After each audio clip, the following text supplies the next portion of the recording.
help find the baby saurians? And I'm Toba. You must be the helpers that we've been waiting for. It's nice to meet you too, but we're just passing through. Oh, but Uncle Sanka said he was gonna send some of his friends over to help us. You sure he didn't mean you? Yeah, sorry. Whatever this is about, it sounds like you've got the wrong end of the stick. Wrong end of the stick? Darn it!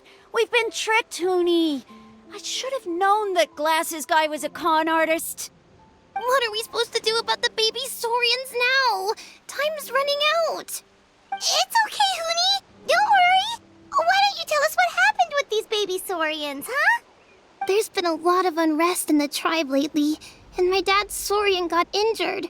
Her name's Nana, and she has 3 little babies. After what happened to Nana, her babies were so scared that they ran off and hid. I'm really worried about them, so I decided to go look for them. If Nana is your dad's saurian, why isn't he the one looking for them? My dad's one of the elders, so he's busy getting ready for Turnfire night. It's a really important ceremony, more important than this, anyway. I'm not supposed to be out here either, but I snuck out without telling him. I didn't think it would take very long, but then that guy we ran into made us tell him loads of stories, and it wasted so much time. Yeah, it was so selfish. He doesn't have a heart. It's all right. Don't let him get to you. We're here now and we'll help you because we care a lot, don't we, Traveler? They should be. I already managed to find their tracks, and it seems like they're hiding on the cliff. Really? Wow! Thank you so much, Miss Traveler and Miss Paimon. Awesome. You gotta be careful out on the cliffs, though. They're really steep. Even grown-ups have trouble climbing them.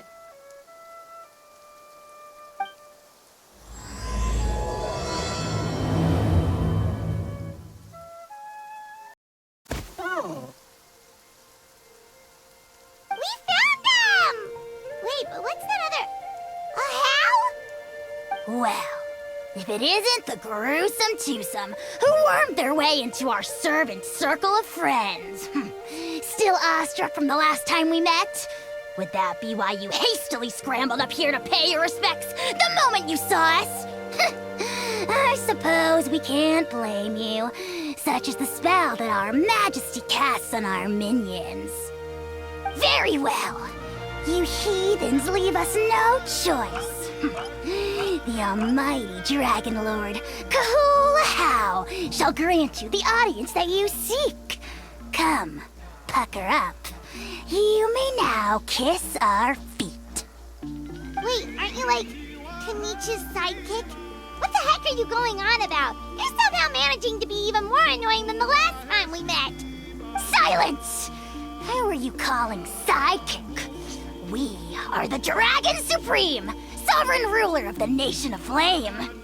We shall have you know that last time, were it not for Kinich's earnest pleading on your behalf, you would have received not a single word of mercy. Oh, come on. You talk big, but Kinich clearly has you under lock and key. That's great, Sovereign, to you. You dare invite the wrath of the almighty Dragon Lord, Kahula-How. You will burn in Turnfire for 1,000 years for your blasphemy. If you must know, our humble servant begged us to investigate an abyss incident near Huitzlan, and we chose to grant his request. Abyss incident? See this little lizard? Its mother, a medium-sized lizard, came under the influence of abyssal power.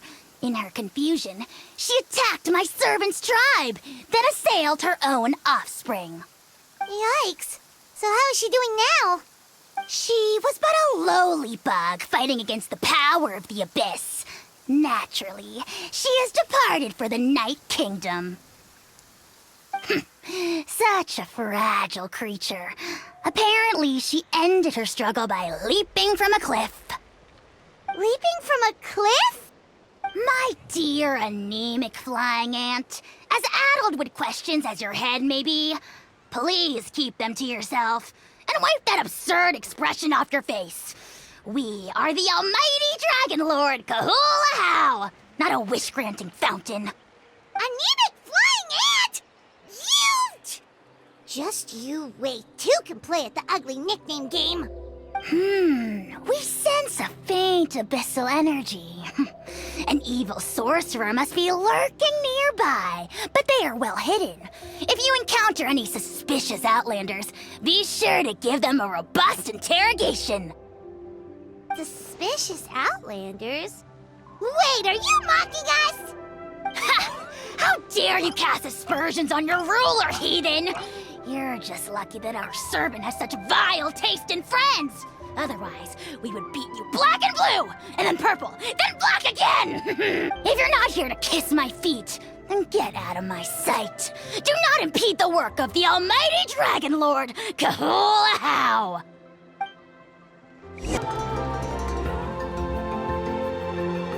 Wow, you're back already? That was so fast. I'm so glad that the babies are all right. Thank you both so much. Now we can finally go home and stop worrying about them. You're welcome. Piece of cake. You're not from Natlan, right? Because your clothes look different than ours. Hey, you must be tired after all that climbing. You should come take a rest at my house.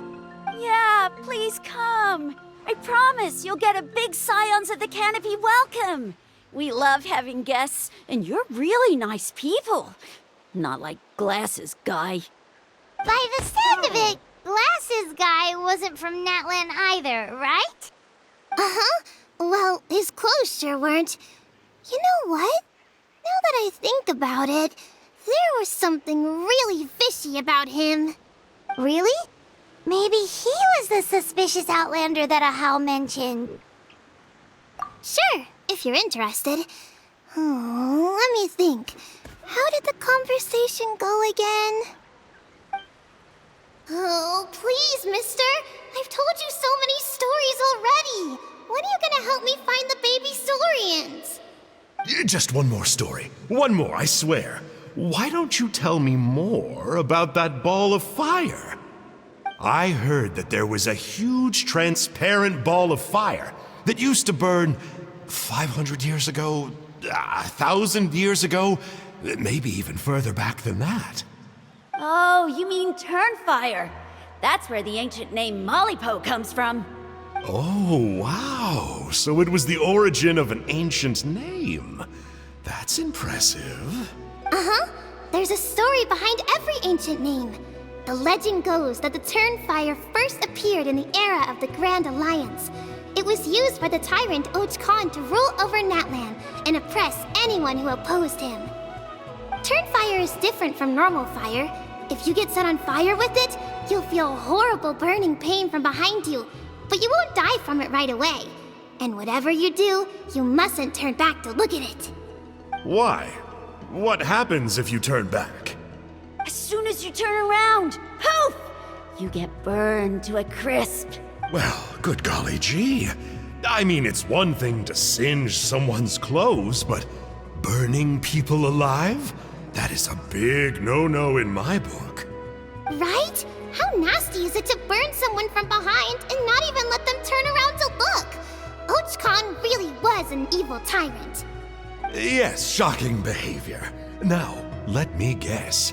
Eventually, a valiant hero came to save the day? That's usually how these stories go. Good guess, Uncle Glasses. Seems like you really know your stuff. The hero was called Yupanqui. He's the ancestor of our tribe. Yupanqui was friends with Huitzlan the tyrant, and also Yupanqui, the first Pyro Archon. He was working as an ordnance officer for the Grand Alliance at the time. He didn't like how Huitzlan was such a cruel tyrant, so he stole the Turnfire and threw it at the Huitzlan's army.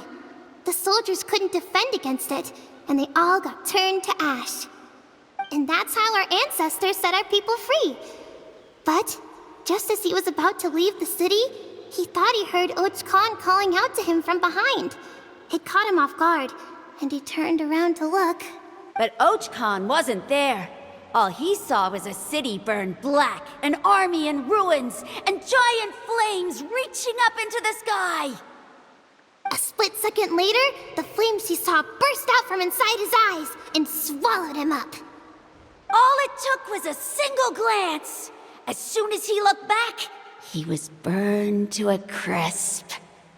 The question is, was this the price he paid for stealing the Turnfire, or the price of turning back? Nobody knows the answer. But the fire that consumed Yupanqui burned more fiercely than any other. It burned for 100 days until it burned a hole right through the ley lines. And then, the flame dropped into the deathly dark Night Kingdom, where it still burns to this day. The grown-ups say that it lights up the path that leads to the next life. But for the dead to be reborn, they have to accept the flames and be purified by the fire first. It's like a final look back at your life, where you have to answer for everything you did. Anyway, that's the story of Yupanqui's Turnfire. Ah, a fine parable indeed. So, is it true? Is it really possible to find this fire in the Night Kingdom? I don't know. I think it's just a story. Either way, I assume this name has been passed down in your tribe ever since? Sure has. It went to Burkina, the hero that we celebrate on Turnfire Night. But that was 500 years ago. Yeah, and now it belongs to Kinich. So we often call him Malipo Kinich. Kinich, huh? All right, Uncle Glasses, that's enough stories.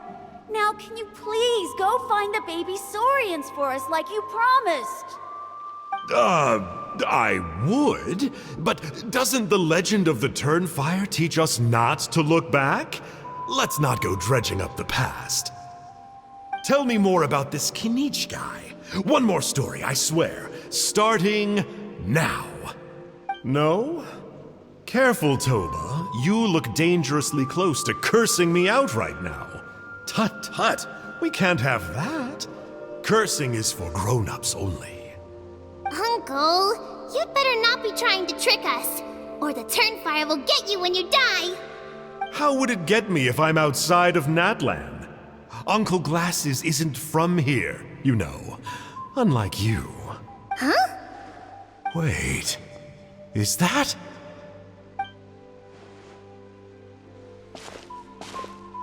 All right, kiddos. I'm a man of my word. 2 of my friends are on their way here, and, yeah, they'll help you out on my behalf. Work them like dogs, okay? That's what they're here for. Don't go easy on them just for my sake. Really? Well, first, can you tell us your name? We met at the foot of this cliff, so beneath the peaks, let's go with Sanka. Seriously? If you don't believe me, turn around and see for yourselves. They're right behind you.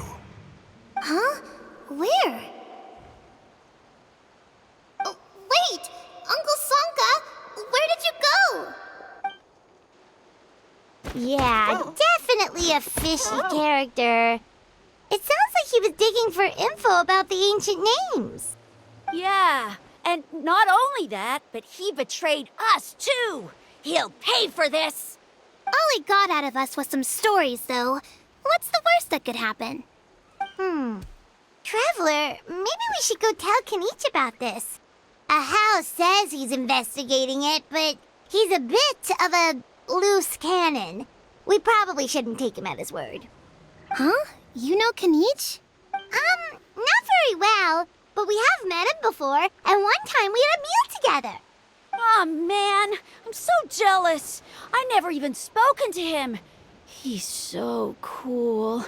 He's the Saurian hunter, and he has a really awesome ancient name. Me neither. I don't think my dad really likes him, though. He always tells me to stay away from him. Probably because of that little creep he always hangs out with. He's nasty, and he's so full of himself. Oh, the creep who calls himself Kahul Ahau? Yeah, we've had the pleasure of meeting him too. He sure loves pushing people's buttons. Exactly. I don't know why Kinich partnered up with him. Why didn't he pick me instead? Uh-oh! Huni, look how late it is. We've been out way too long. We better get home now or we'll get yelled at. Oh, yikes. You're right. Okay, well, this path here leads to our settlement. If you decide to visit, remember to come to my house. If there's anything you need, my dad can help get it for you. Hope to see you soon. We gotta run. Bye for now.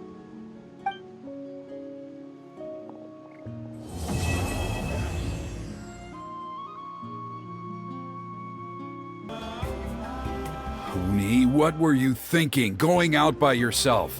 Don't you know how dangerous it is? It's okay. Toba helped me. And we met some kind strangers who helped us. And Kind strangers?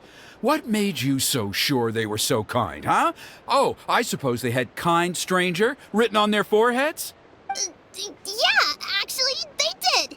In big, bold letters. Don't talk back to me. The Mountain King problem still hasn't been solved. What would I do if I lost you too? No dinner for you tonight. They were good people, Dad. Dinner or no dinner. Hello again, honey. It's Miss Paimon and Miss Traveler. Dad, it's them. They're the ones who helped me. And I promised we'd take care of them if they came to visit. Oh, so you're the kind strangers. Well, I'm Trinidad. Apparently, you helped my daughter today, so if there's anything you need, just ask. As an elder of the Scions of the Canopy, I've got some influence around here. Now, I trust that you're sensible people who know better than to take advantage of their host's generosity. Yep, just helping a neighbor. We're not looking for anything in return. Oh? Well, let's hope so. Dad, please! They're not bad people! They've eaten at the same table with Kinich before! Be nice to them! Kinich! Wait! I heard that two mysterious travelers from afar showed up at the Stadium of the Sacred Flame. Are they you? And Paimon's the other! I do apologize. A lot's been going on in our tribe lately, and I suppose the pressure must be getting to me. I can't believe I was so rude to you. I feel ashamed. We got off on the wrong foot. Can we, start over? Oh, now we're talking! Seriously though, don't worry about it. Already forgotten. We're just happy to see Huni got home safe and sound. Oh, you just arrived, I take it, and it would be my honor to give you a hero's welcome tonight. Careful now, that's quite an about face. We've heard that kind of thing can lead to spontaneous combustion around these parts. My dear traveler, you are very perceptive indeed. Go inside now, Huni. Dad's got some important business to discuss. Okay, look after Miss Traveler and Miss Paimon. They're very special guests. Well, we'll hear you out, but we can't make any promises that we'll be able to help. Well, this is a matter of utmost importance. Please, allow me to explain. For many years, our tribe has celebrated the Turnfire Night. It is a traditional ceremony among the Scions of the Canopy in which we remember our ancestor, Burkina, and his companion, Kangamato, the Mountain King. Burkina was a hero who bore the ancient name Malipo, and Kangamato was a powerful Yumkasor warrior. Together, they fought against the Abyss.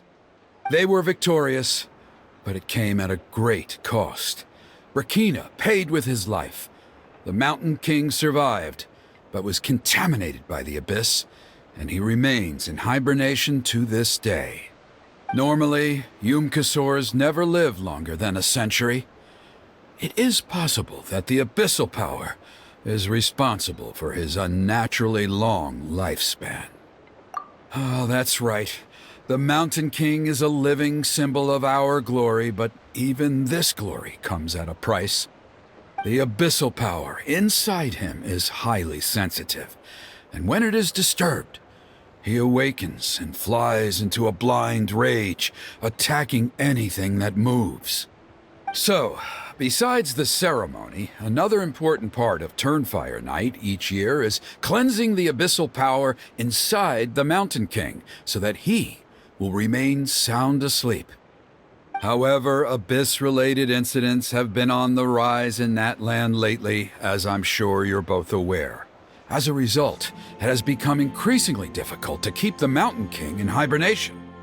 Only 5 months have passed since the last Turnfire Night, and he's already showing signs of instability. Has he woken up again? He has.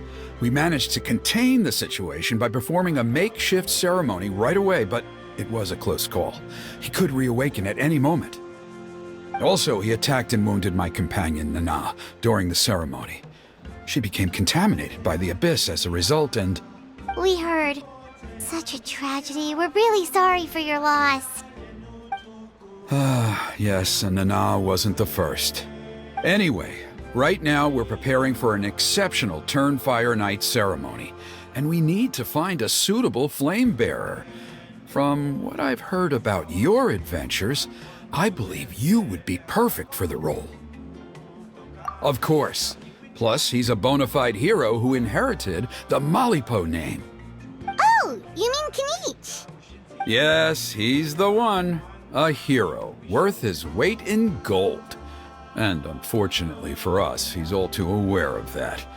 No prizes for guessing what he said when I asked him to host a Turnfire Night outside of the annual schedule.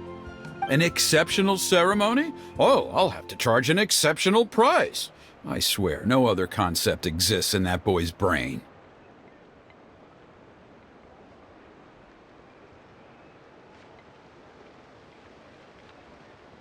I'm not the one to usually talk about people behind their backs, but I'm convinced the Wyab got hit on the head and took a wrong turn the day it chose to give that ancient name to him. I mean, have you ever heard of a hero whose mantra is, "What's your asking price?"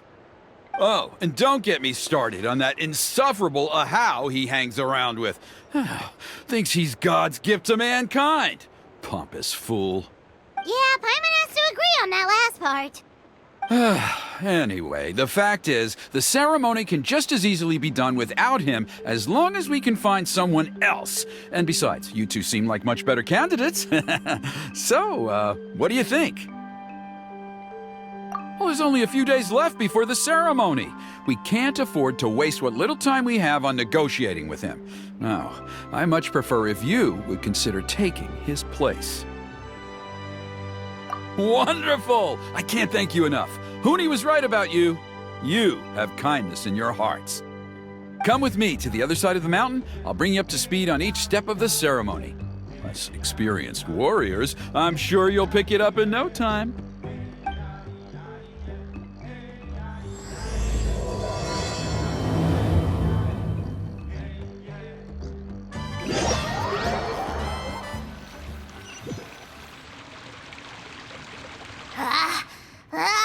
Achoo!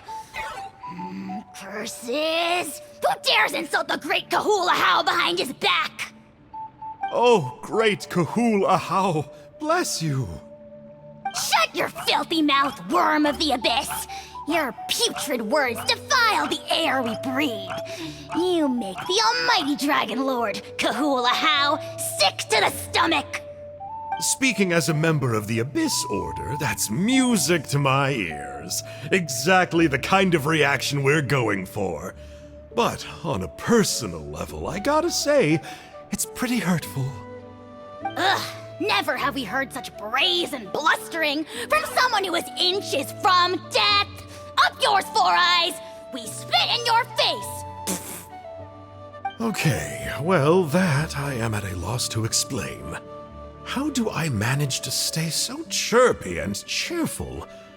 I can only guess it's some kind of powerful magic. But I digress.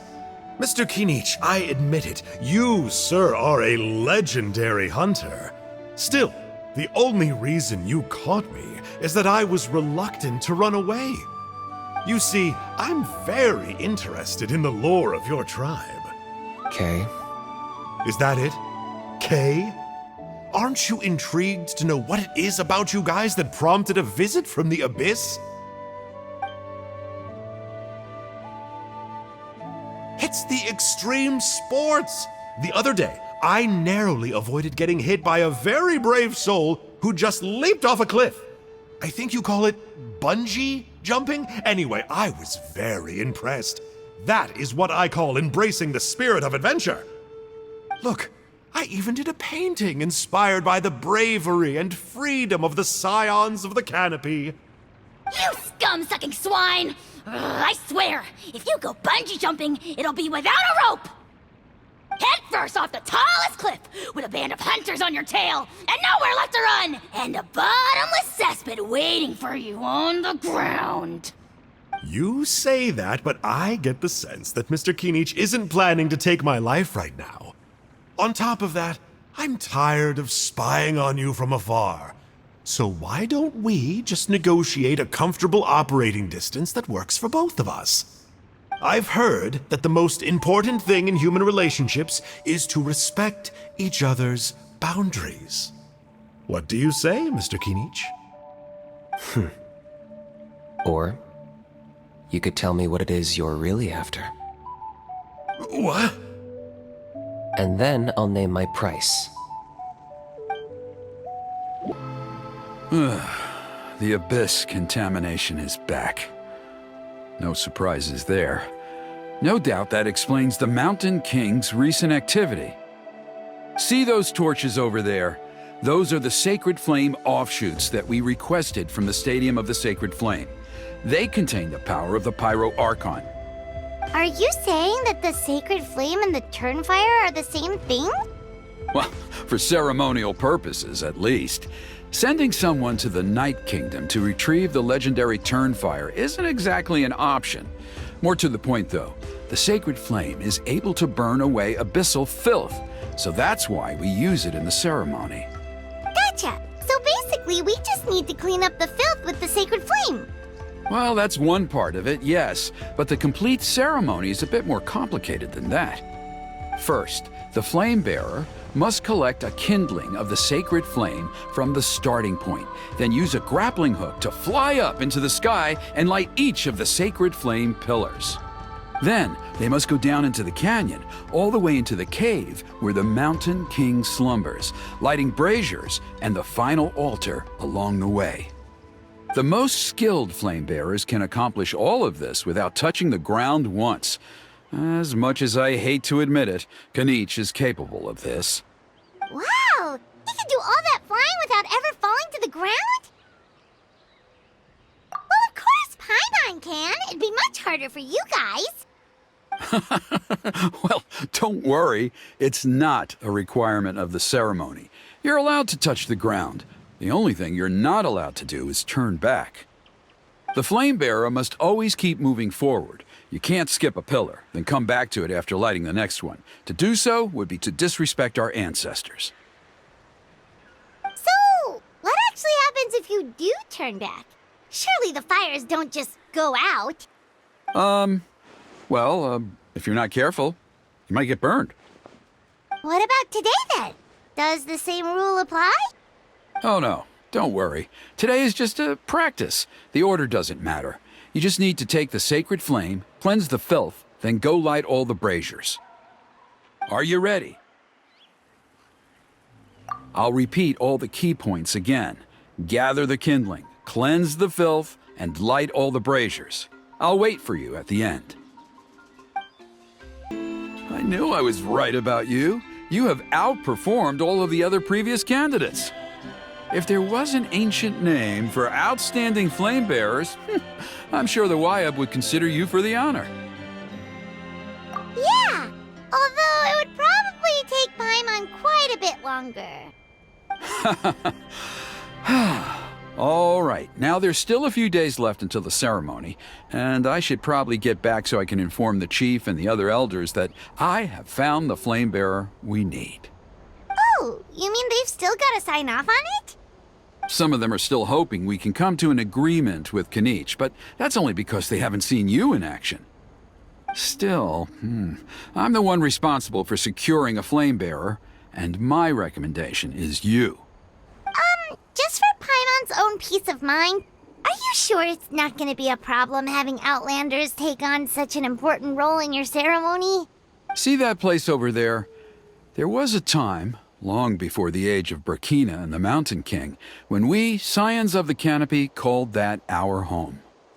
After a period of upheaval, our ancestors were forced to move away. Now, it has become a place where our youths go to develop courage and kindle a spirit of adventure. If we fail to keep the threat posed by the Mountain King at bay, it might not be long before we have to move again and find a new home. So, to answer your question, I think everyone will agree that you are the right choice. Fair enough. Desperate times call for desperate measures. I'll need you to drop by my place at some point before the ceremony, if that's all right. There are still a few final details that we need to discuss. Okay, see you later then. You have my gratitude. We've helped out with a lot of other local festivals before, but this one feels a little different. Anyway, let's take a break before heading back to Trinidad's place.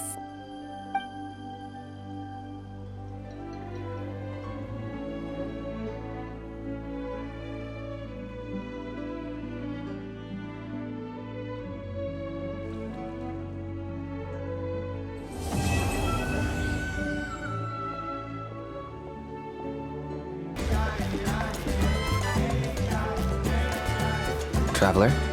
Paimon? Kinich! Fancy meeting you here. We've actually been looking for you. I'll get straight to the point. I hear you accepted a proposal from Elder Trinidad. Oh, the, Turnfire Knight, you mean. You were still his first choice. It's just... Oh, jeez. It's not what it looks like, promise. Jill, it's cool. I only mention it because there's something you should know. And I suspect Elder Trinidad hasn't been completely forthcoming with you. His true intention is to resolve the Mountain King problem once and for all. Once and for all? You mean this'll be the last Turnfire Knight ever? That's right. He wants to use you to send the Mountain King to the Night Kingdom. To the Night Kingdom? You mean... To his death. Whoa, are you serious right now? You shouldn't go blurting out accusations like that. It could get you in trouble. Too blunt? Okay. I'll phrase it more gently. There is potentially a possibility that Elder Trinidad may be hoping that during the course of the ceremony, you kill the Mountain King dead. But that's ridiculous. He told us the Mountain King is a living symbol of your tribe's glory. And that glory comes at a price. Oh, that's right. The Mountain King is a living symbol of our glory, but even this glory comes at a price. Ah, yes, and Nana wasn't the first.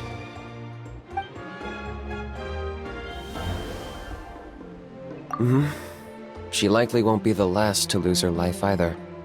Still, is killing the Mountain King really the only way? It seems so extreme. The Mountain King is a unique case when it comes to abyssal contamination.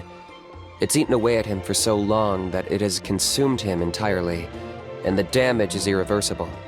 That evil power has both driven him insane and kept him alive over the centuries. So, to look at it one way, once it's completely purged from his body, the Mountain King will finally be able to rest in peace. In past ceremonies, we've only purged around half of the abyssal power. This was to strike a balance, to keep him alive, but also keep him asleep. Trinidad didn't say anything about how much power he wanted us to purge, but he did say there were some more details to go over before the ceremony. Then it sounds like you'll know for sure soon enough. If he really asks us to kill the Mountain King, what should we do? I know this must come as quite a shock, so I suggest you act like you didn't hear anything for now. But would you have time to visit the chief after your meeting with Elder Trinidad? I'd like to make a deal with you. What kind of deal? One that comes at a very reasonable price. I'm sure you have plenty of other questions, but we can talk more later. Good. See you soon.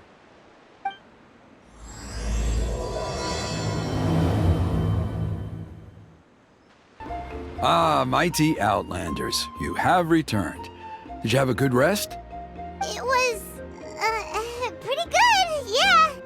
Glad to hear it. Things are progressing very smoothly on my end. Many of the elders have heard of your heroic deeds, including the chief. They all speak very favorably of you. There are still those who insist that the ceremony should be performed by the bearer of the Malipo name. But they're just stuck in the past. We need to move with the times. Plus, Kinich doesn't want to do it anyway. Exactly. So, now, it's time for us to discuss the finer details of the ceremony. We covered the fire lighting part of the proceedings yesterday. The next part is the purification of the Mountain King. It's quite simple. You just need to use the sacred flame. We've done it plenty of times before, and it's always very routine. I'm sure you won't have any problems. One point I'd like to stress, though, is that you need to burn away as much of the abyssal energy as you possibly can. The more we dispel, the longer the Mountain King will remain asleep. Asleep, huh? Precisely. In previous years, the Flame Bearer has often been unable to dispel a sufficient amount of abyssal energy. That's the only reason why we have to perform the ceremony on a regular basis. But I understand that you have a lot of experience fighting against the Abyss, and you seem to wield the sacred flame quite effortlessly yesterday. With your help, I'm optimistic this time we can dispel all the remaining abyssal energy from the Mountain King's body, freeing us from this ever-looming threat for many years to come. Traveler? So this doesn't faze you at all, huh? You clearly have a lot of confidence in yourself. If that's all you really need to know, the ceremony's in 3 days. I'll come and fetch you when we're ready. In the meantime, feel free to take a look around our settlement. It would mean a lot to the elders if you got to know some of our people. And if you wouldn't mind helping them out with a few errands here and there, that would be even better. So now we have extra errands to run? Maybe we should add a little extra to the price. Just a humble suggestion, that's all. It will help you gain the respect of our people, and as a mighty hero, I truly believe that's what you deserve. I'll be sticking around for the next few days, so if you have any questions, you know where to find me. You're here. Kinich, Elder Trinidad said that... I can tell. It's written on your faces. Is that the Traveler in Paimon? Forgive me for not being there to welcome you on your arrival. That should have been my duty as chief. Hello, Chief Waina. I only heard the news from Trinidad yesterday, so I asked Kinich to invite you over for a quick chat. I believe Kinich has already filled you in, so I'll get straight to the point. Firstly, I fully endorse your appointment as flame bearers for the upcoming Turnfire night. However, I would like to request that you take steps to ensure the Mountain King's safety.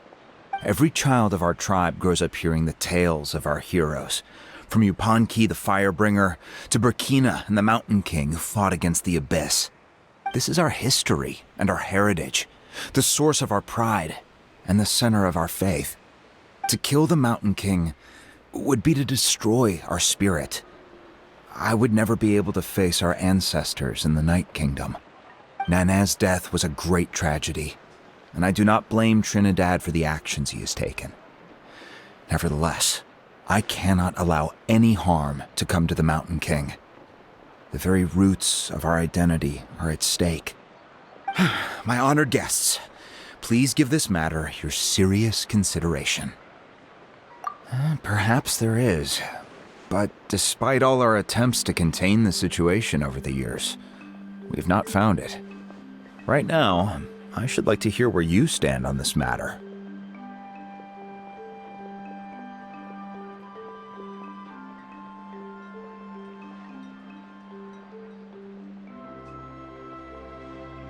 Though I sense that your mind is not yet made up, I'm still comforted by your words. There are 3 days left before the ceremony. I hope they will bring you clarity. So, Kinich, earlier you were saying that... Let's walk and talk. I'll show you around the tribe. That works too. Paimon needs to get some air after this. Kinich, Paimon finally understands why you turned Trinidad down. You knew what he was planning, didn't you? That's why you didn't want to be the Flamebearer this time, because it's a double-edged sword. The whole Mora thing was just a sneaky excuse. Double-edged sword is right. But my response wasn't merely an excuse. To solve this exceptional problem, an exceptional price must be paid. I'm working on it. Really? Well, come on then, let's hear it. In a moment. Didn't you have a question you were about to ask me? Oh, yeah. What was it again? Oh, right. We need to talk about How. He's completely unhinged. I agree that he has a problem. He needs disciplining, so I hired him a teacher. You got him a teacher? Oh, Paimon would love to see him get scolded for bad behavior. Anyway, moving on. When we ran into a How, he said you two were investigating some abyss thing together. Is that related to the whole Mountain King situation? Yes, that's the angle I've been working on. I'm a Saurian hunter, but I occasionally hunt the abyss too. One time I was pursuing some purple demonic dogs when I accidentally entered a hidden space. I did some research after the fact. Apparently they're known as beastly rifts, and there are many of them of all different sizes. That's where those purple dogs were coming from. So, if we can locate one of these beastly rifts, clear the monsters out, and move the Mountain King inside, he'd be able to continue living, but without posing a threat to the tribe. Whoa, that sounds kinda crazy. Would it really work? It's not without its risks, of course. There's a lot of unknowns in the equation. For instance, for all we know, a prolonged period inside the rift could make the Mountain King's condition worse. Still, we desperately need something like this, even just as a temporary measure. You've seen the conflict the issue is causing in our tribe for yourselves, and believe me, it's been a long time coming. The chief is adamant about keeping the Mountain King alive, whatever happens. Paimon can understand. It's less about the Mountain King and more about preserving your culture and heritage. Yes, but on the flip side, you've got people like Elder Trinidad, who is more concerned about protecting the people he cares about now and into the future. And he has every right to take that view. It's one thing to try and preserve the last remnants of a glorious past, but making your kin pay the price for it? No one can seriously tell them that's a fair trade. You're right. There's no easy answers here. Let's leave that to one side for a moment and assume we go with your plan. How do you actually intend to find one of these beastly rifts? Because at least in our experience, the dogs open the rifts when they want to attack us, not the other way around. I think I know a way. You have any better ideas? Not at the moment, but it just feels like using the power of the Abyss for our own ends isn't gonna end well. After all, the Abyss is what turned the Mountain King into a monster in the first place. People are gonna think you've lost your marbles. If it doesn't end well, then that's the price we pay. Everything in the world comes at a price. Even when Yupanqui, the Firebringer, stole the Turnfire, it cost him dearly. The Mountain King's erratic outbursts have brought tensions within the tribe to a boiling point. Unless this gets resolved quickly, everyone will be stuck in a stalemate. All right. So what's this deal you wanted to make with us? We're hardly experts on exploiting abyssal power. All I need you to do is keep people away from me. I'm getting harassed on a daily basis by people trying to convince me to be the flame bearer. I can't afford to waste all my energy dealing with them. If you help me out, there'll be a gift for you in return. Ooh, what kind of gift? Something well worth your while, I'd say. Just keep doing what you've been doing. Integrate yourself with the tribespeople, so everyone comes to terms with the fact that we have a new flame bearer. That way, I won't have an endless stream of people coming to beg me to join the ceremony, and I can focus on finding a way to summon the beastly rift. Then, when the day of the ceremony comes, we'll move the Mountain King into his new home. Still sounds pretty crazy. Even for a daredevil like you, that's dangerous. And even if it works, what if neither Chief Lina nor Elder Trinidad are happy with it? Have you thought about what you'd do then? At least the two of them would finally be on the same side of the issue, leaving only me on the opposing side. The tribe needs leaders like them far more than a Saurian hunter for hire like me. Can I take that to mean that we have a deal? For sure. And who knows? Maybe we'll come up with an even better solution to all of this in the next couple of days. Great. Well, for the next couple of days, please spend some time among the tribe and lend a hand wherever you can. I'm sure everyone will be swept off their feet when they meet our new flame bearer. Good luck to us both.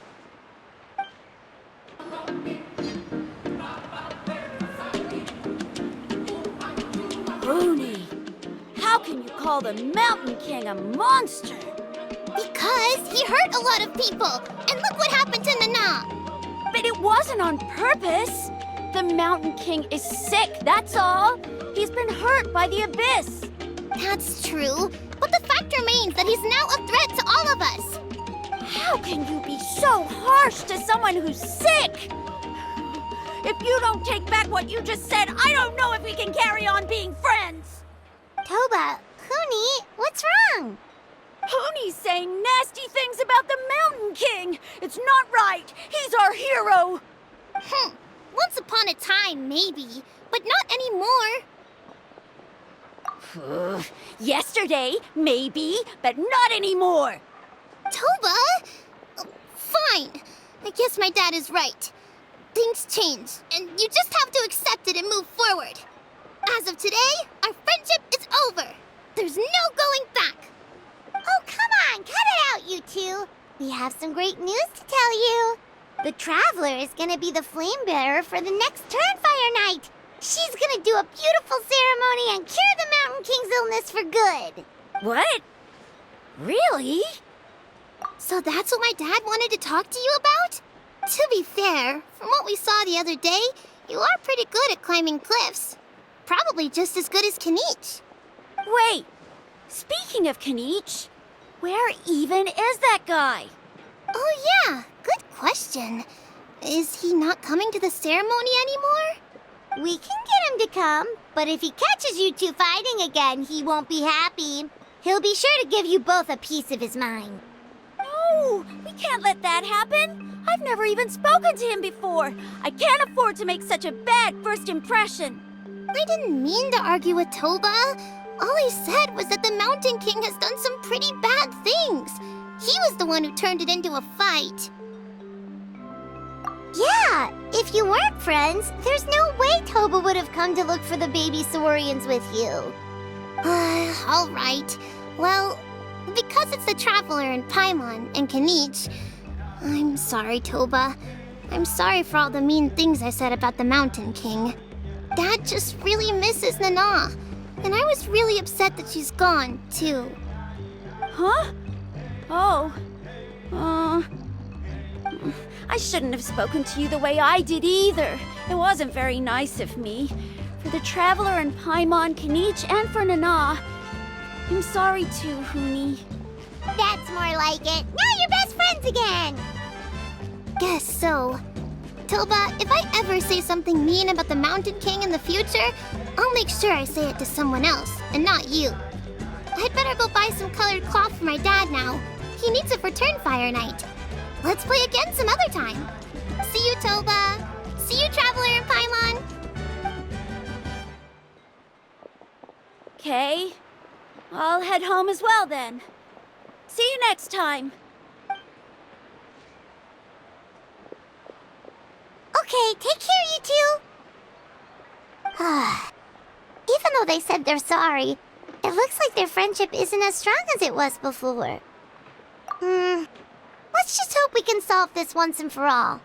Come on, let's move on.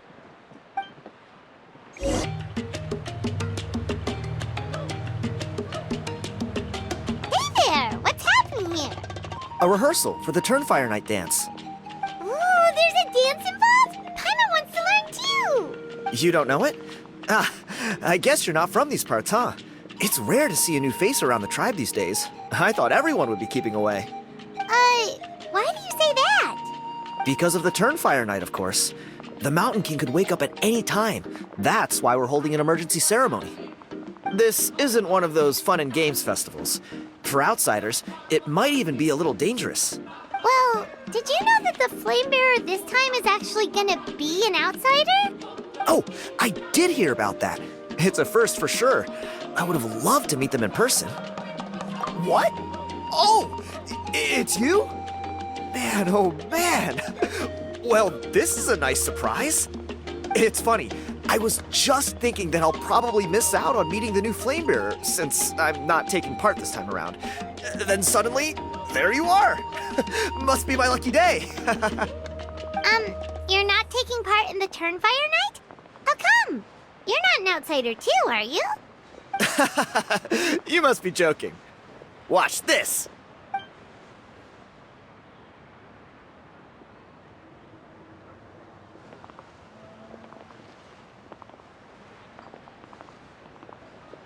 Not bad, right?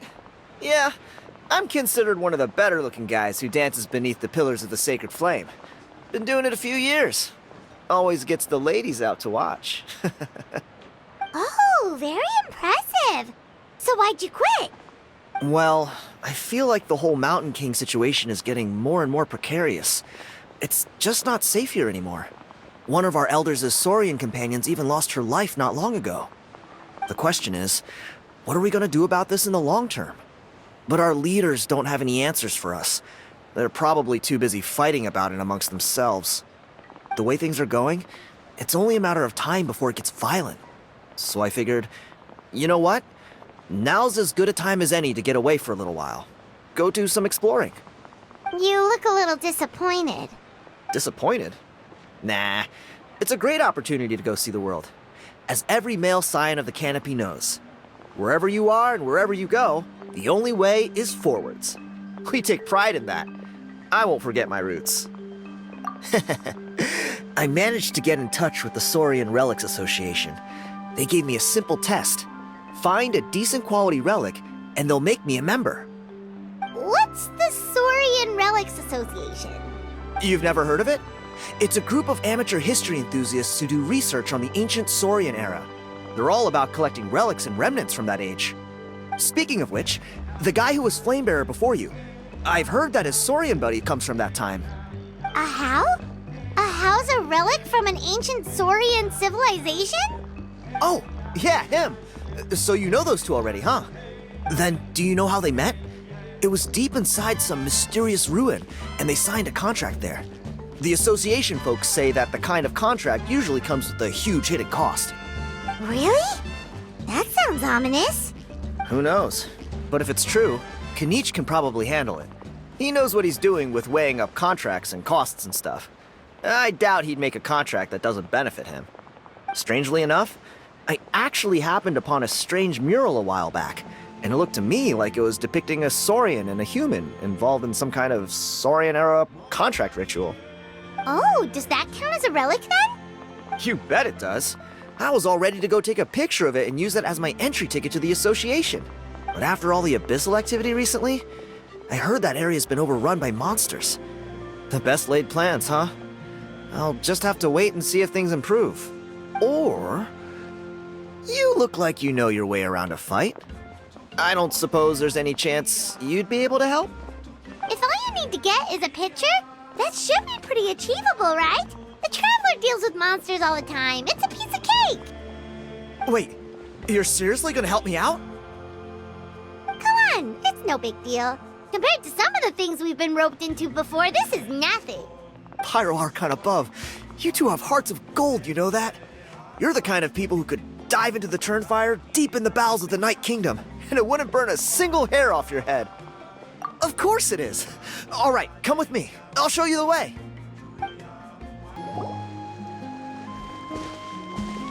There it is. It's inside these ruins. As you can see, the place is crawling with monsters. Alrighty then. Stay back and take cover, Tiago. This could get dangerous. We'll take care of him. Great minds think alike. I'm not about to cramp your style.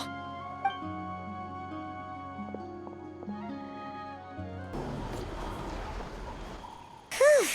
That should be the last of them. It's a good thing Tiago had the sense to stay in his hiding place, or things could have gotten really hairy for him. Hey, look! That's gotta be it, right? Definitely looks like a mural. True. Now that you mention it, most ancient murals take up a whole huge wall. This looks more like someone with a paintbrush got bored and started doodling. It does match the story he told us, though. There's a Saurian and a human. So, is that supposed to be what an ancient contract ritual looked like? Whatever. We're not here to decipher it. Just photograph it. You've been robbed? Oh, Ponche. And I thought my luck was bad. Oh, I put blood, sweat, and tears into that, and now I've got nothing to show for it. Some gap-toothed goon stole it from me. Tiago,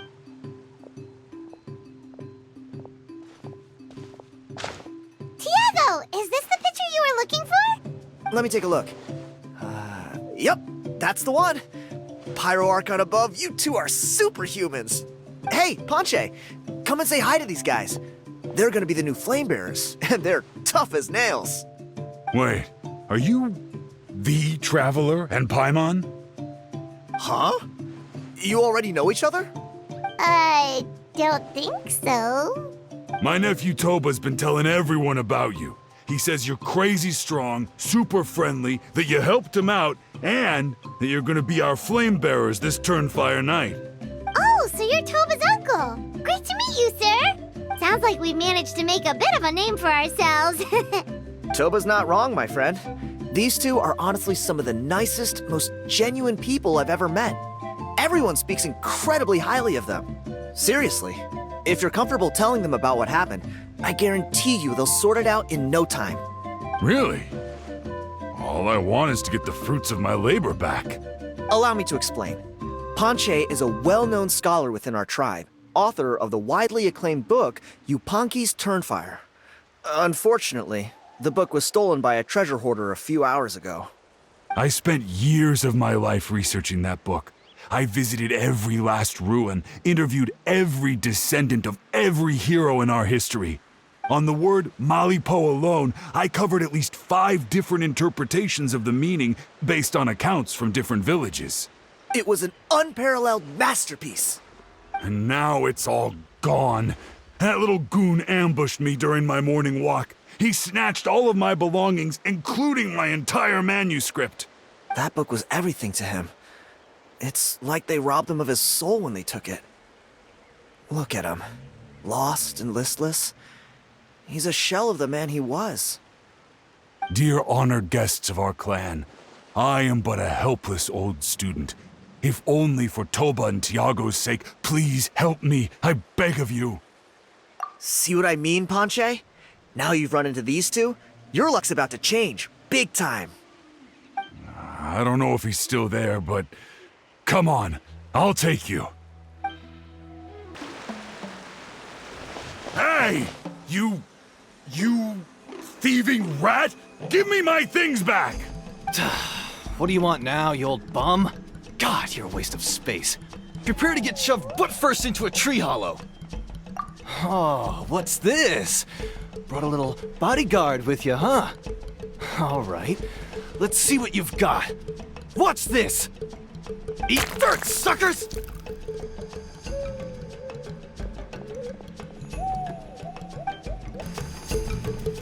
Stop, please! By all the warriors, heroes, gods, and kings, I can't run any longer. Please, I don't have your stuff anymore. Have mercy. Oh, yeah? Well, where is it then? I threw it away. You threw it away? The old bum's bag didn't have a single mora in it. Just a tatty old book, worn out pens, and some old rags. All that time lying in wait was for nothing. I was so mad I just threw all of it away. Is that really the truth? Okay then, where did you throw it away?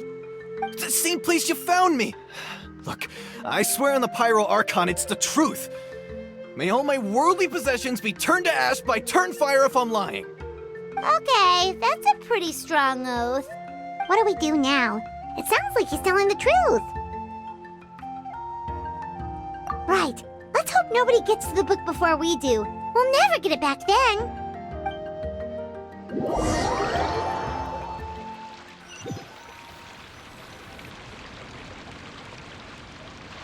Although the Turnfire is a heroic symbol in Huitzlan, it always comes with the more ominous implication of eventual tragedy. This holds true for all bearers of this ancient name in recorded history. Each one of them died of non-natural causes, as if the specter of the Turnfire was always lurking in the background. This appears to suggest the existence of some higher power that is always watching the name-bearer, examining their actions, and eventually demanding payment in return. None can escape this payment, unless, perhaps, they could honestly swear by Turnfire to never make a single mistake in their entire life. Yupanqui's Turnfire. What an incredible work on ancient name philology! I can't believe it was just lying there for me to take. Let me see, the author is... Ponche. Nice. A gentleman and a scholar. Silence, book muncher! The great Kahulahow will suffer your droning voice no longer. Do you truly find no joy at all in perusing such rich historical records? Joy? What joy is there in this pointless drivel? Well, it makes a pretty shocking prediction.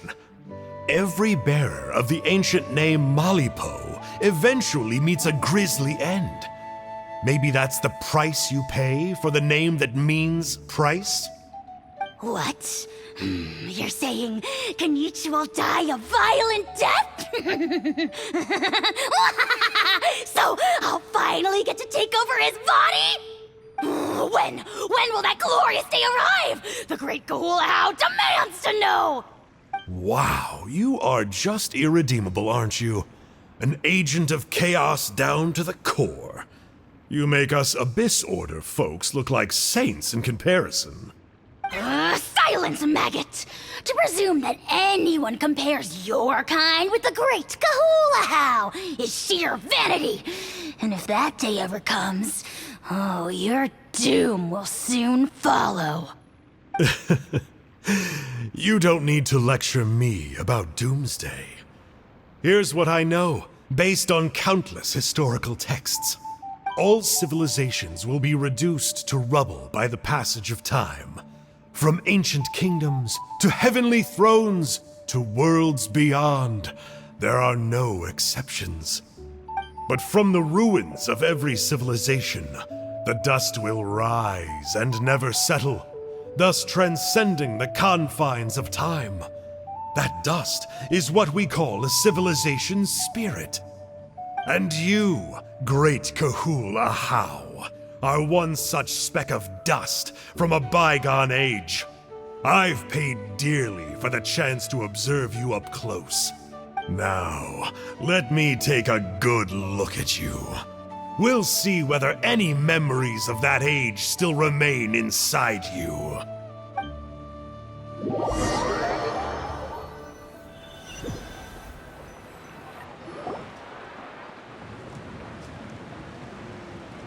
We're so sorry, Mr. Ponche, but we couldn't find your manuscript anywhere. Does that mean all of my hard work was for nothing? You gotta stay positive, Ponche. You might have lost the book, but the brains behind it are still intact. Surely you remember the main points at least? The whole reason I worked so hard to get it finished before the Turnfire night is because I hoped that maybe it might help us find a way through these trying times. But now... well, not exactly. But I thought my research might at least be a starting point. Oh, really? So what did you find out in your research? I think the key to all of this lies in the power of Malipo. Ponche, you know as well as anyone that ancient names don't hold any real power. Symbolic power doesn't count. You're right, but Malipo may be a special case. Given that it first arose in the era of the first Pyro Archon, it might contain remnants of Xbalanque's power.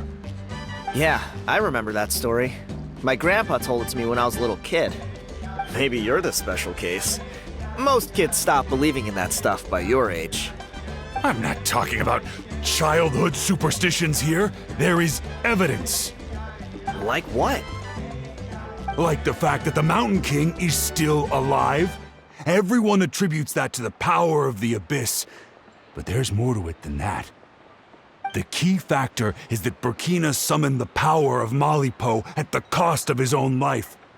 If you don't believe me, then answer me this. How many other creatures can you think of who lived longer, not shorter, after being contaminated by the Abyss? Traveler, different situation but similar idea. Doesn't this remind you of the hilly...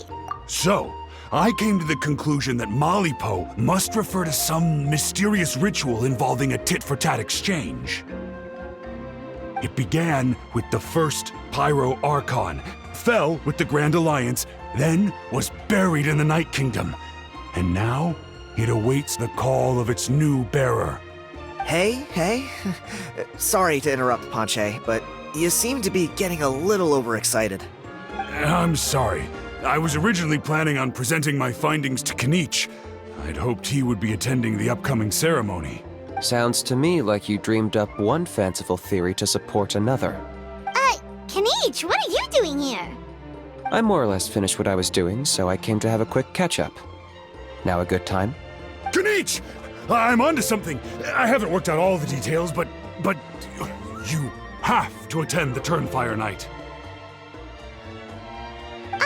So Mr. Ponche here has done a lot of research on the history of the Turnfire, and thinks he might have found a way for you to solve the problem.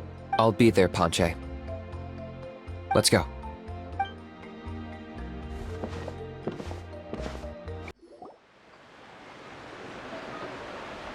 Here will do. Yeah.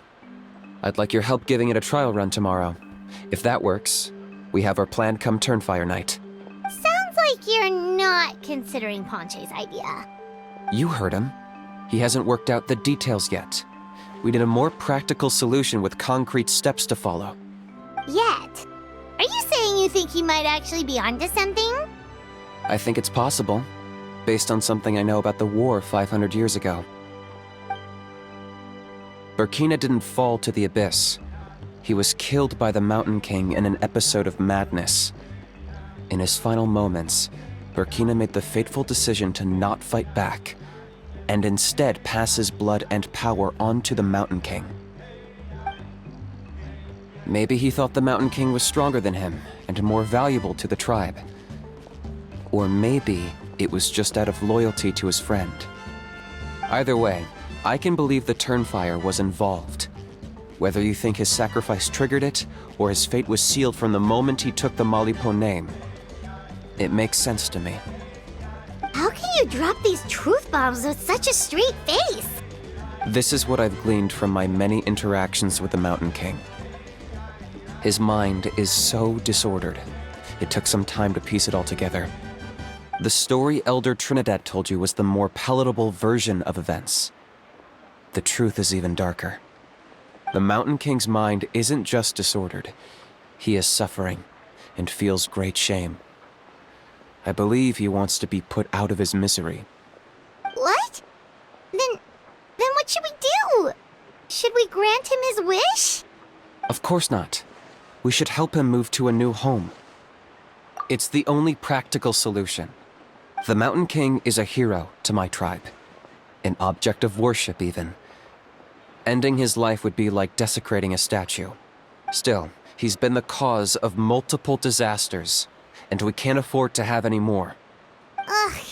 Practical solutions hurt Paimon's brain. Can we follow our hearts next time? Then let's break for the day. I've already found a suitable venue for tomorrow.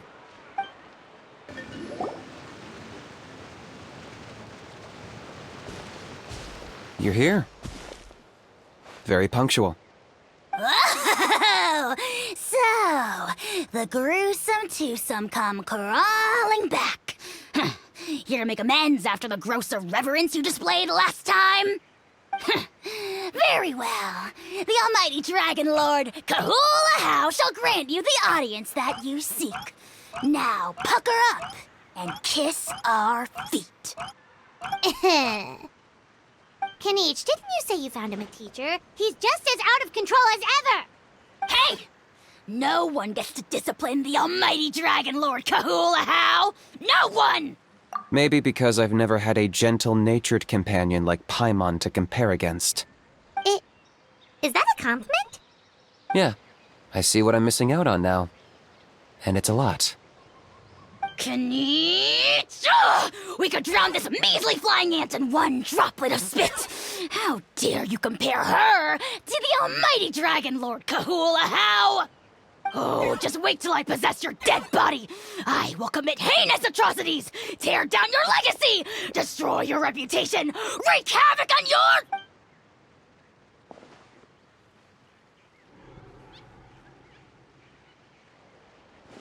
Traveler, Paimon, let's get down to business. Once we've opened the beastly rift, you're welcome to toss a How in there for a couple of days. With pleasure. You don't need to ask twice. I got my hands on this device in a trade. It's meant as bait, but it'll also stabilize the abyssal energy. The Rift Hounds will tear through space to get to this. Once they're here, we take them out and claim the rift for ourselves. You'll find out soon enough. First, let's try this out.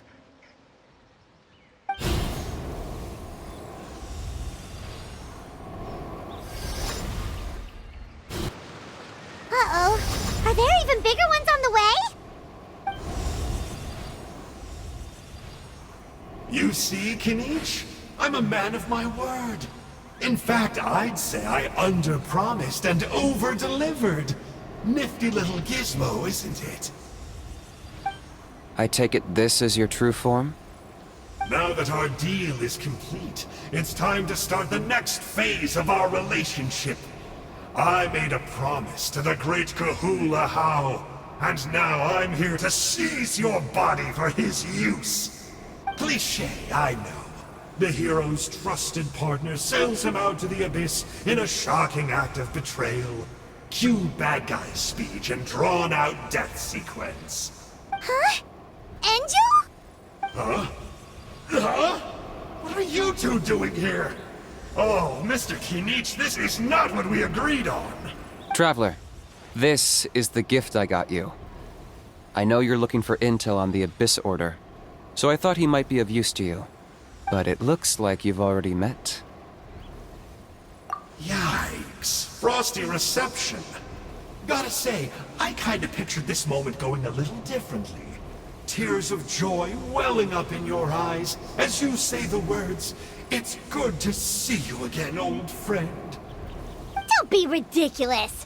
Sounds like you've been reading too many romance novels. There we have it. Change is inevitable and nothing lasts forever. What a pity. Well then, time for you to meet the new me. This time, please call me Sanka. Sanka! Aha! So you're Glasses Guy! You tricked Huni and Toba into telling you a bunch of stories! What does it matter? A name is a superficial label.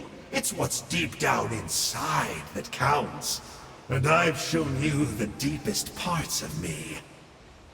That would explain a lot. Why else would you show up here and start acting like a wise guy? You looking for a fight? I'll pass. I do rather like you, as I've said before.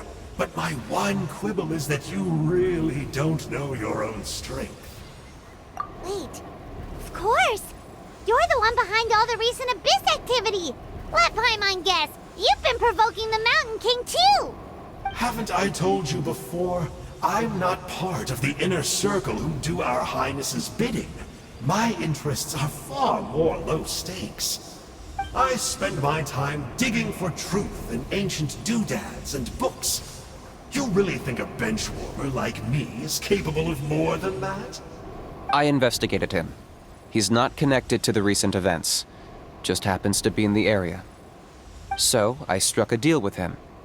He helps me summon a rift. I allow him to do some historical research. But that's all over. And now Kinich wants to hand me over to you. Well, I was hoping this would be an opportune moment to whisk away his body. That would have given me some more time to study the great Kahula How. But now I've run into you, which is just my luck. Or maybe I've incited the wrath of the Turnfire, and this is the price I have to pay. But I don't understand. What did I do wrong? Wait, does that count? Let me think. How? You are the worst of the worst! Colluding with the Abyss Order against Kinich? How could you betray your partner? There is no betrayal. The almighty Dragon Lord Kahula How is a partner to no one. Don't worry, I told him to act as bait. Yes, and you should have picked a bigger fish. The Abyss Order? Ha! What a joke. Not even a match for our lowly servant. I put up with this toad's croaking for days, and it was all for nothing. It looks like your disciplinary measures have been less than effective, Mr. Enjo. What did you expect? Behavioral rehab isn't really our thing. Otherwise, we might as well change our name from the Abyss Order to the Abyss Boarding School. The abysmal disorder would suit you better. Kinich! Dispose of him! He is of no further use to us! Traveler?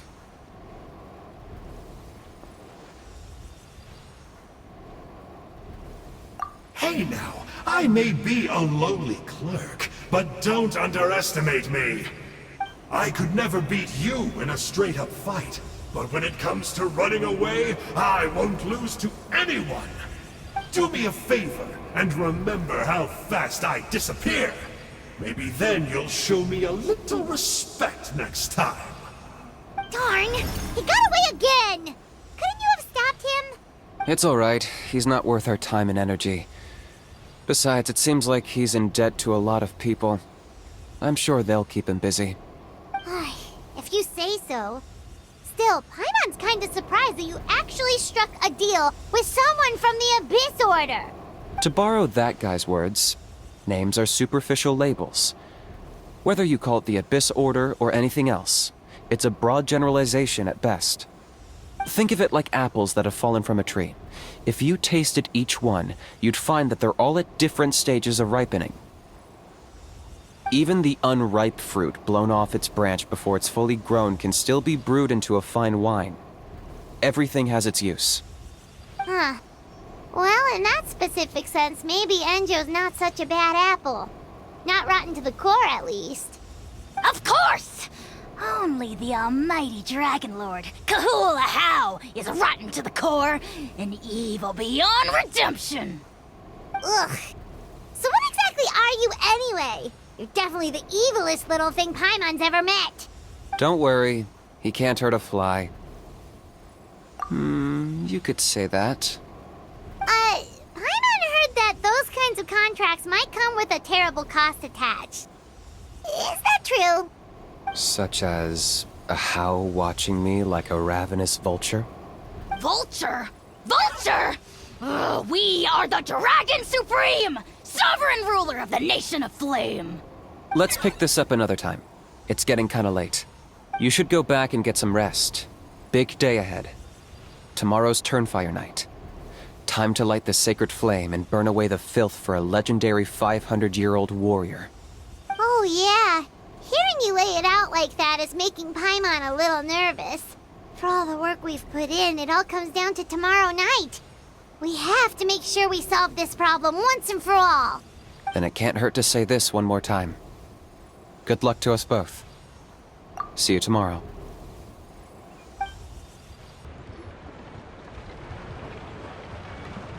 Ah, at long last, you're back.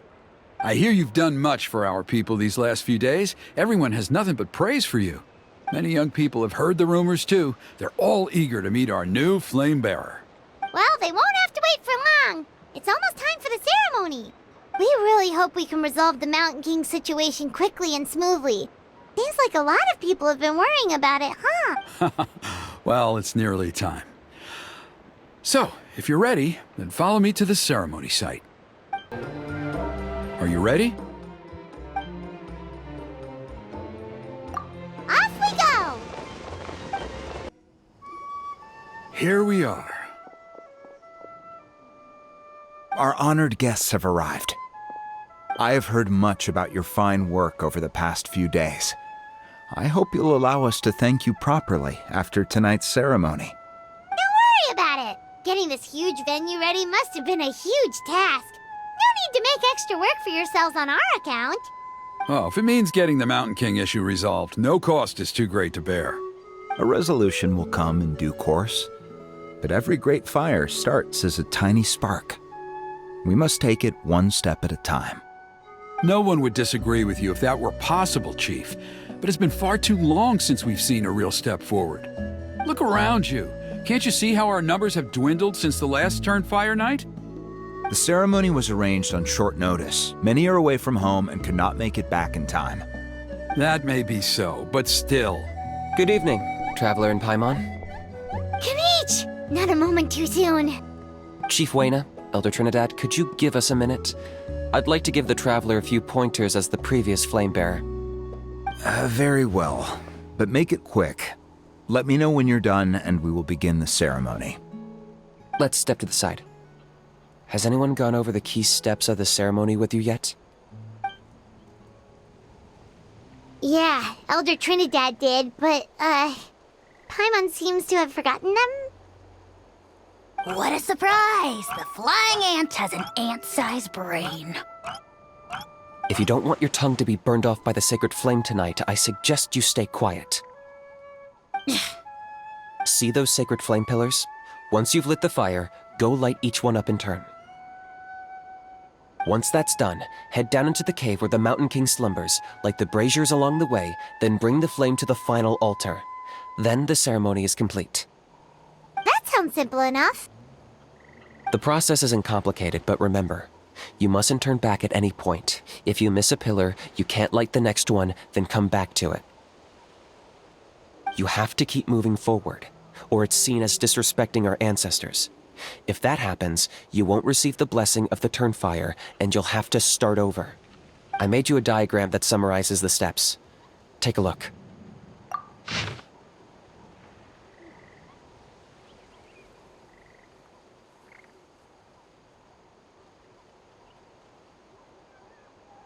So that's our part. What about you?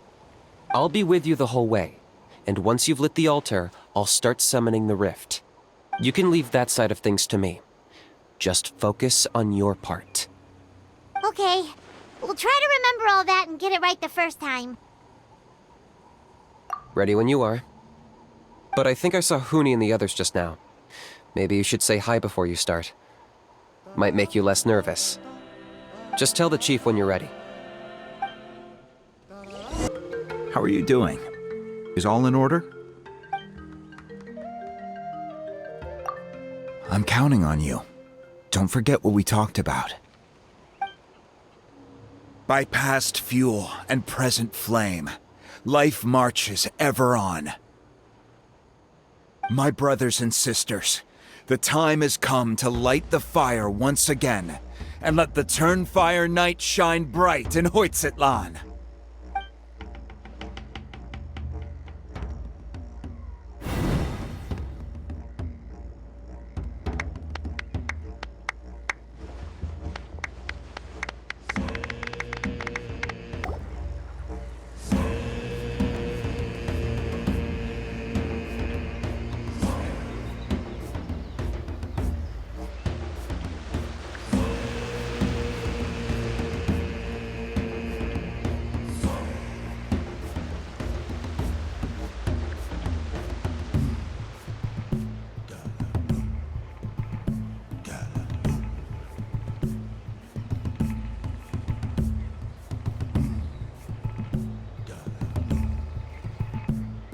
Great!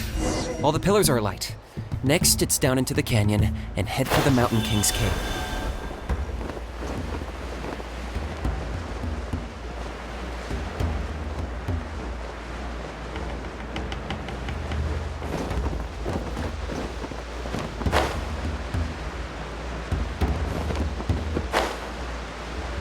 Almost there. The cave is just up ahead.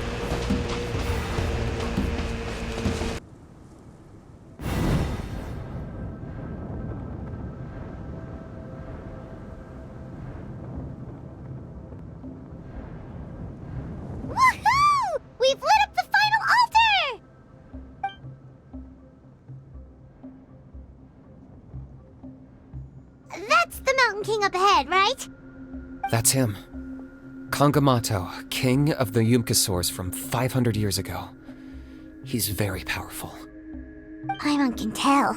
He's huge. Let's tread carefully. We don't want to wake him up. You've made it at last. You did even better than I expected. Traveler, now comes the final and most important step of the ceremony. Please use the power of the sacred flame to cleanse the Mountain King of abyssal filth. There's no need this time.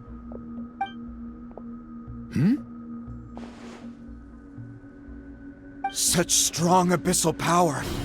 What is that thing? Kinich, what is the meaning of this?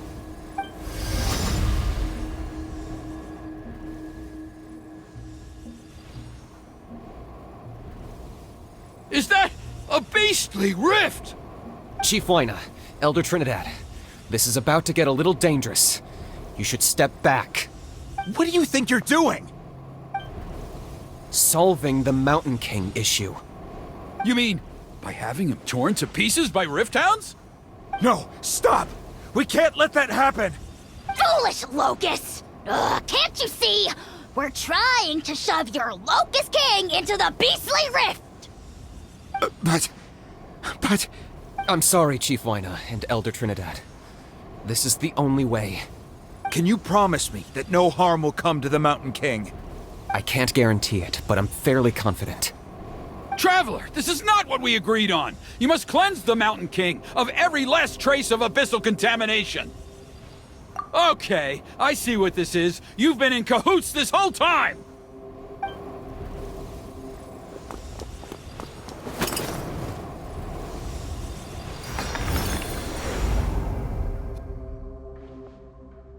Ugh, you imbecile! What have you done? Oh no! The device is destroyed! You forced my hand. I had no choice. Elder Trinidad! What are you doing?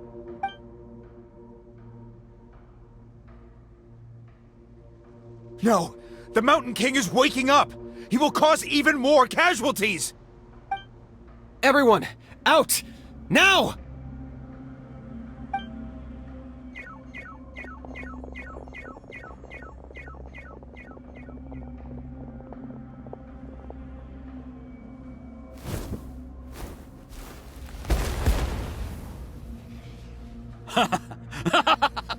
Well, it seems there is only one way to awaken you all from your willful blindness. More sacrifices must be made.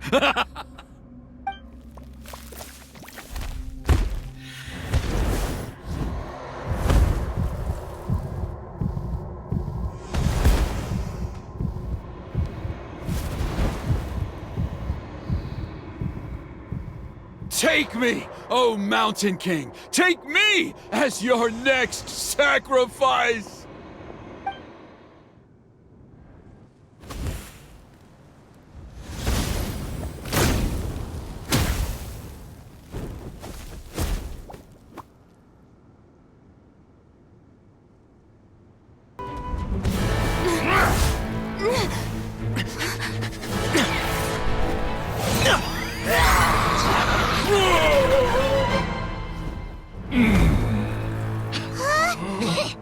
What do we do? We can't open the rift!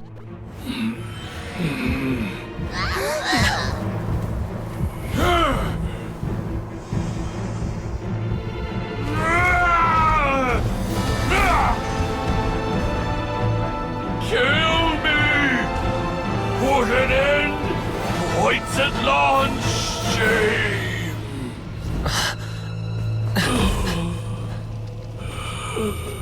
By past fuel and present flame, life marches ever on. Oh, Burkina, I must atone.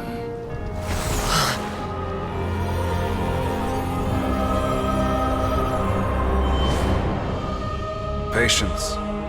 We will answer to the fire for all our deeds. Even if one day I fall behind, never look back. Keep moving forward, as we are now.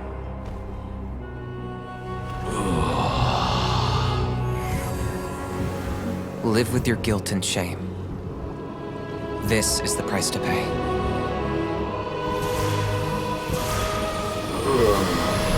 Heir to the Turnfire, please use my ruined vessel to train the heroes of the future. The will of Kangamato will march ever on, till the abyss is stamped out.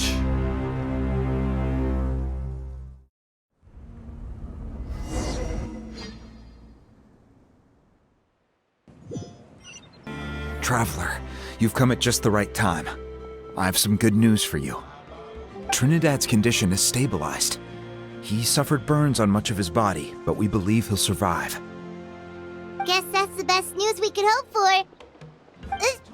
Paimon has to ask, is everyone in your tribe such a risk-taker? First Kinich, then Elder Trinidad? Is this the Scions of the Canopy's adventurous spirit in action? We're simply not afraid to charge ahead into the unknown. He's fine. Don't worry. He's gone to check on the Mountain King. Something most mysterious has happened. After the incident yesterday, a transparent shell has formed around the Mountain King's body. We don't understand the mechanism behind it, but the shell appears to insulate him against the influence of abyssal power. It is somewhat akin to a scab, in that it stops the abyssal energy within him from bleeding out, while also preventing further abyssal energy from seeping in and infecting him. We've never seen anything like it. The tribe's most senior elders believe it was caused when he was burned by the sacred flame, similar to the way burned wood becomes charcoal. I think their theory makes sense. After all, we've never thrown the Mountain King directly into the sacred flame before. Wow. So it's made a barrier against abyssal energy? That's a good thing, right? It's practically a miracle from what we've seen of it so far. It means that the Mountain King's level of abyssal energy is now stable. No longer will we need to perform an annual cleansing ceremony. Wow, that's amazing! I know what you're thinking.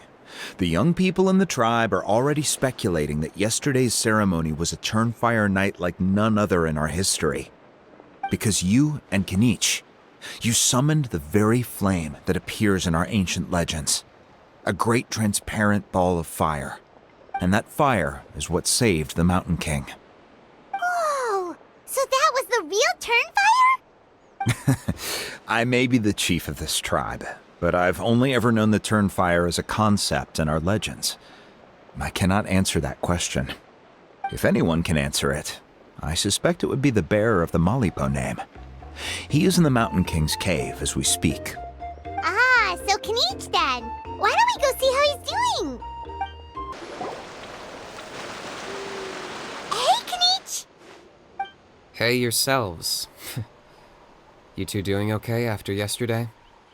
We were gonna ask you the same question. You scared Paimon half to death when you rushed into the fire.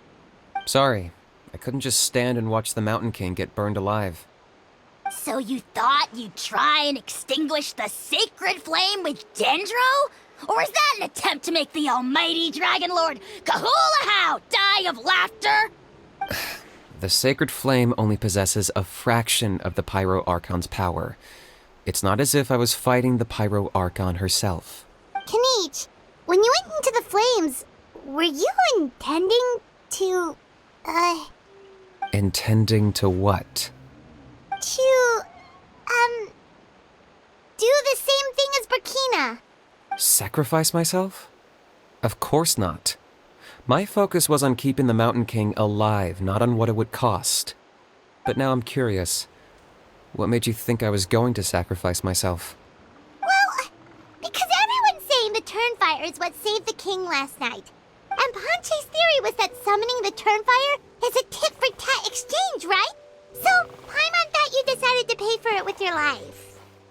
So you've heard that rumor too. I'm afraid I can't say for sure. What happened yesterday was a first for me too. Well, even if you don't know, there's probably no one in the world who does. What I would say is, if that really was the power of the Turnfire, I'd sooner believe that the Mountain King summoned it himself. The Mountain King? Then, what price did he pay? The core meaning of price is not atonement or compensation, but what you're willing to give up in order to obtain what you want. It's easy to die for your sins. Much harder to live with the guilt and keep on going. In the end, the Mountain King chose the latter option. For Burkina and for the tribe. That's the price he paid. Alright, so how is the Mountain King doing now? Health-wise, there's nothing to worry about. He'll enter a fighting stance whenever we set foot in his territory. But his attacks are gentler now and not as crazed as before. Like he said yesterday, he just intends to be a sparring partner for people to practice with. Yeah, I tried communicating with him again, but he didn't respond. We dare say that Locust King has well and truly lost its mind. The lights are on, but nobody is home. Its body remains fighting fit thanks to the perverse power of the Abyss, but time has been less kind to its soul. It was ground to a pulp long ago. But we saw him come back to his senses yesterday. That was merely one last burst of brain activity before it croaked.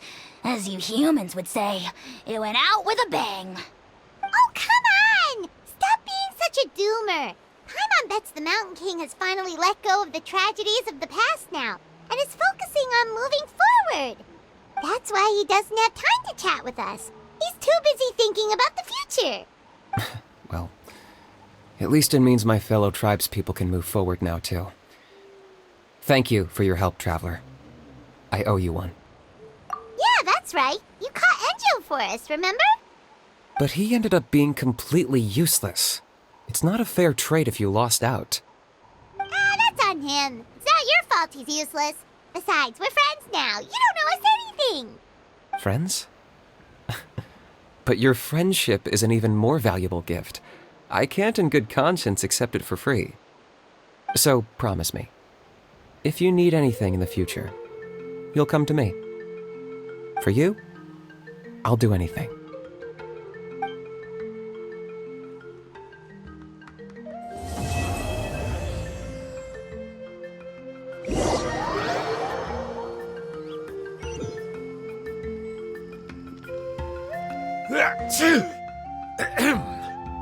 So, in the end, only poor little Huni got the sad ending? Yeah, everyone's happy except me. First Nana, then my dad. Why does everyone in my family have to suffer? Pony, it'll be okay. Your dad will get better soon. Toba, you're my friend, so I shouldn't say this to your face. But it was all the Mountain King's fault. Huh? Now hold your horses, kiddo. If you promise not to fight, Uncle Sanka will tell you a story.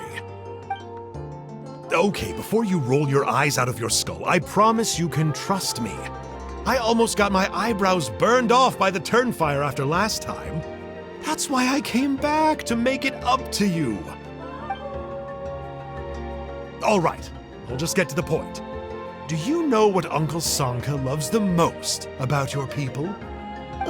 What? Your extreme sports. Huh?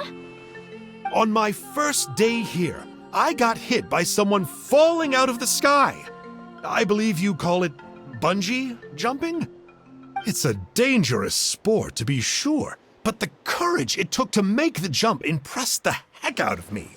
So, I introduced myself to the jumper, we made friends, and I even helped treat her wounds. Oh, such a nice friend. Of course. Anyway, the good times didn't last, because I got captured by a powerful foe, so we had to part ways for a while.